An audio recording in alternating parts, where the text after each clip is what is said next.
Hi and welcome to my first makeup tutorial. Let me know if you like it and what more you'd like to see.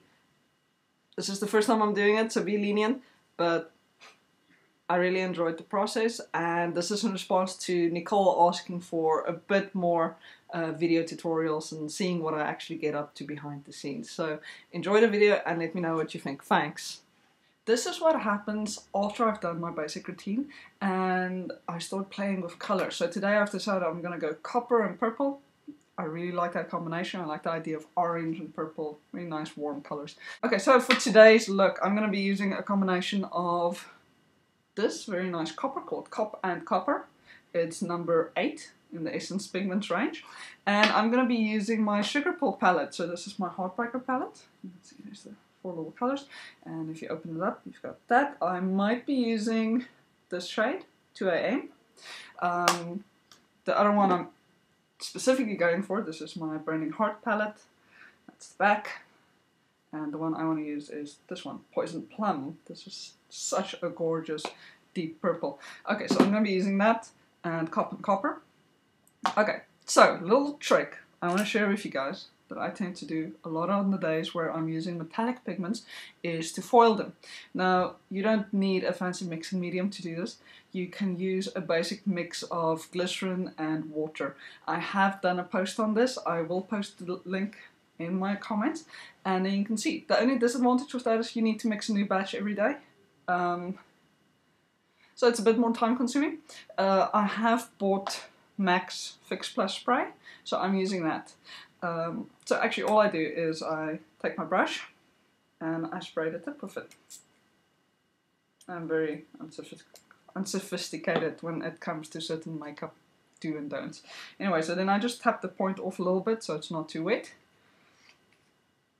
Just tap the pigment pot so I can get a bit out there. Okay, pick a little bit of that up.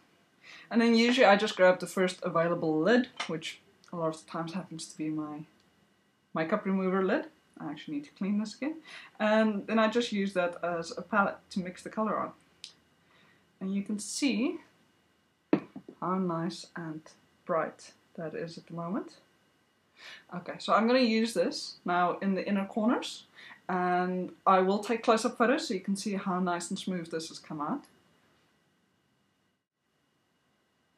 Okay, as you can see I've got nice coppery lids right now. I know the lighting on the video is really bad. I'll learn how to improve that, but for now just the nice close-up shots will come in the blog entry, so just deal with it for now. Okay, so that's very basic what it looks like. Very rough. I'm actually going to take... I've got very cheap brushes. I'm not going to bother mentioning brushes. If you guys want to see a close-up of what I've got and what I'm working with, I'll take photos for you anytime, just let me know.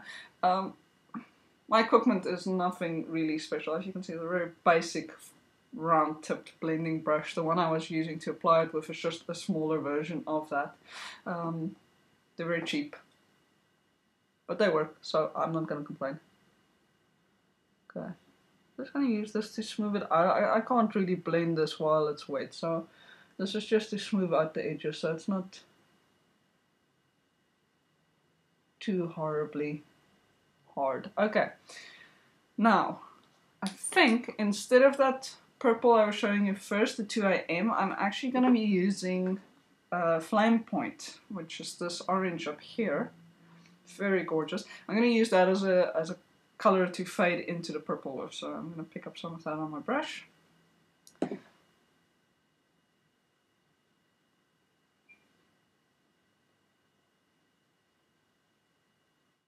It's giving the copper a nice warm crossover color as well. You can see it's very bright. That's one thing you'll learn if you've come to this videos from my blog.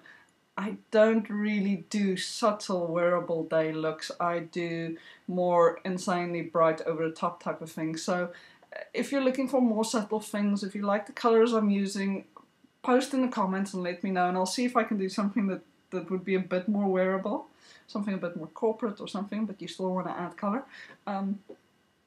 I'm open to any challenge. I like getting a good challenge. This is just what I do on a day-to-day basis. I don't work for clients. I sit behind a desk every day, so I can get away with what I want makeup-wise. It's great. Okay, so now I'm adding Poison Plum before I forget. That's Poison Plum. Beautiful purple. I just love it. Okay, so I'm going to be adding that into the corners. I'm doing this freehand. It's very rough, and then usually if I screw up, I just fix it with concealer.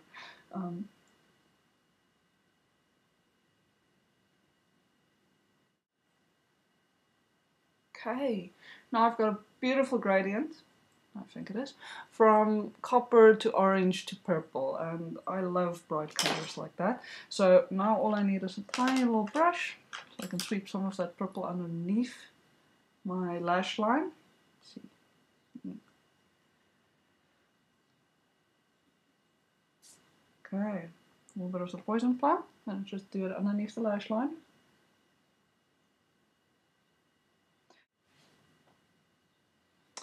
Okay, so as I was mentioning, I'm now going to be softening up the look.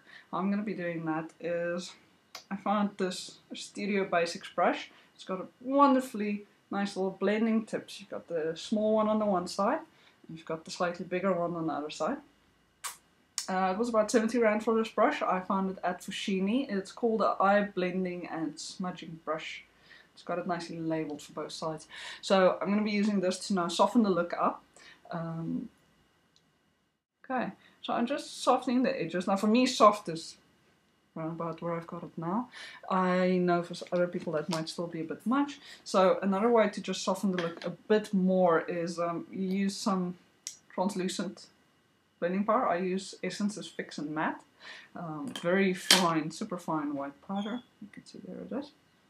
You just dip your brush into a little bit of that, tip it off, and then use that on the edges.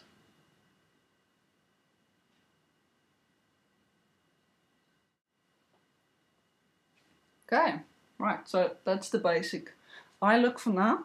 I just need to, got my hair colored recently. This is probably the darkest it's ever been.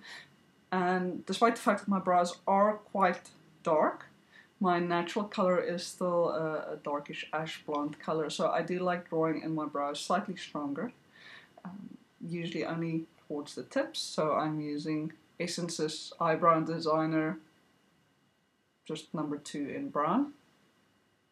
And you just do that with light feathery strokes. I'm still getting used to using a pencil. I've been used to using powder, but the effect is too soft, especially on something this a color this dark for me.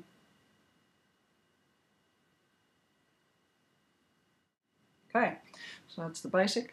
I'm gonna do a little bit of a waterline color. For that I'm going to be using MAC's Designer Purple. These are their Pearl Glide liners, intense eyeliner. These things are beautiful. Okay. Okay, so done my waterline. Now I'm going to be doing, just quick lashes and a little bit of blush. I'm not really in the mood for lipstick today, so it's going to be very basic. Okay, so I'm using Revlon's Photo Ready 3D Volume Mascara. I love things with silicone brushes that look like that. Okay, a little bit of blush, and then I'm done with this look. My favorite blush at the moment is Blink & Go's Eyeshadow and Blush palette number 2.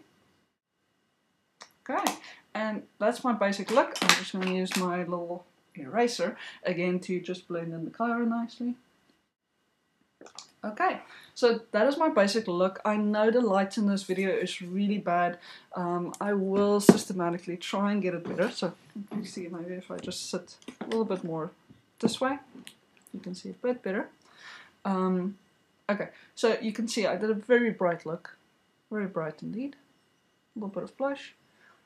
I like my bright colors. If you like bright colors, please click on subscribe. I'll try to do more of these.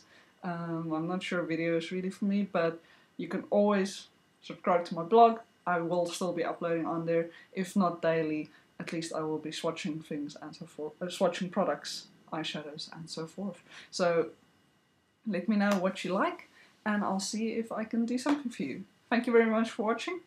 Bye.